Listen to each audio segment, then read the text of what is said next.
All right, let's talk about two of the most powerful forces that shape everything around us, the bright hope of a new dawn and the raw chaos of destruction. We're going to dive into their surprisingly deep and honestly fascinating relationship. You know, we're usually taught to think of creation and destruction as, well, enemies, right? Like good versus evil locked in some epic battle. But what if that's not the whole story? What if it's completely wrong? The whole idea we're exploring here is that these two forces are actually partners, collaborators in the great ongoing cycle of life. So, to really understand this dance, you've got to get to know the dancers. So let's start with the one we all love, that universal symbol of hope and a fresh start, the dawn. Dawn is so much more than just the sun coming up. I mean, think about it. Across every culture, all through history, it's this powerful moment of rebirth. It's basically a biological reset button. And science actually backs up what ancient wisdom has known forever. That first light of dawn literally triggers the internal clocks in pretty much every living thing on this planet. And it's just a perfect illustration of how in sync that whole awakening is. It's like a daily planetary miracle. First, you get the birds starting their chorus. Then, as the light gets a little stronger, plants kick into photosynthesis, literally creating the air that we all breathe. And then finally, that same light hits our eyes, setting off our own natural rhythms for the day. It's this perfectly choreographed sequence every single morning. But the idea of dawn plays out on a massive societal scale too.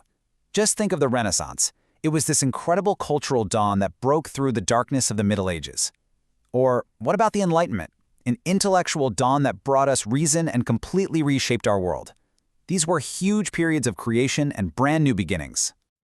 And of course, it happens to us. On a much more personal level, we've all had those dawn moments, right? That sudden flash of insight, a moment of real clarity after you've been struggling for a long time.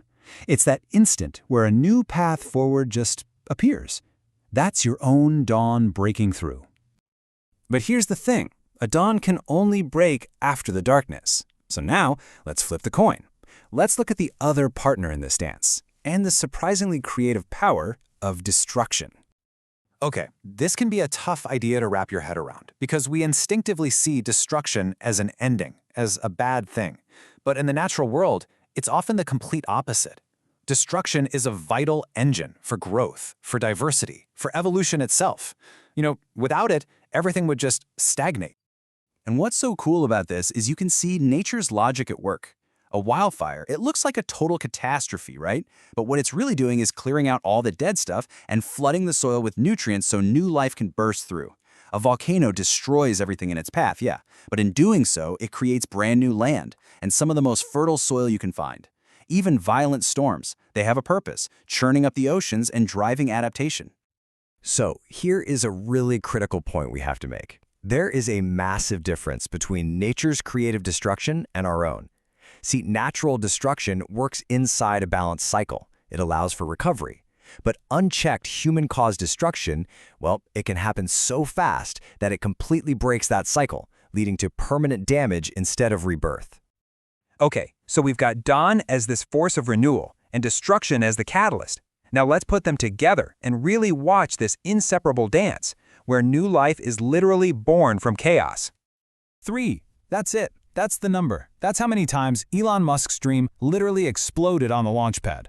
3 catastrophic, multi-million-dollar failures that almost bankrupted the entire company and ended the whole project. This was destruction on a pretty epic scale.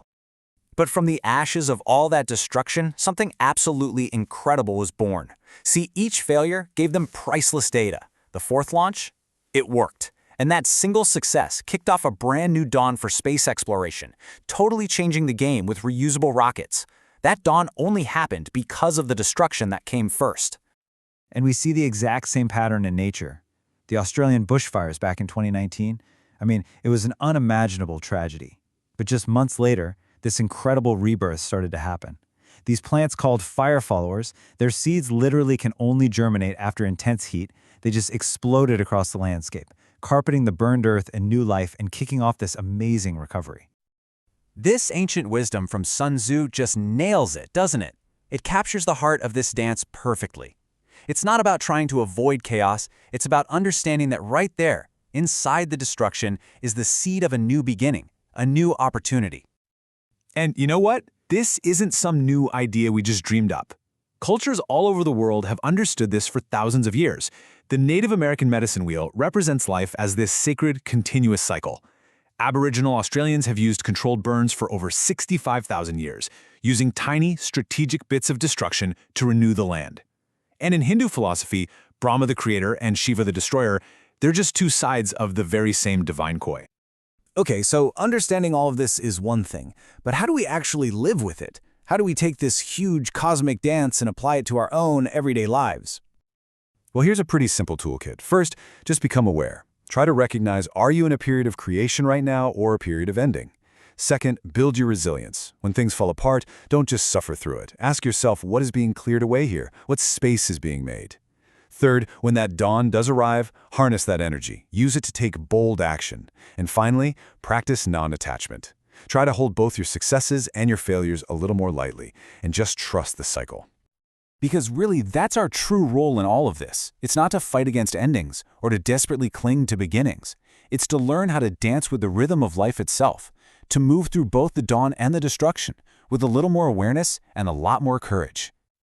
So I'll just leave you with this one question to think about.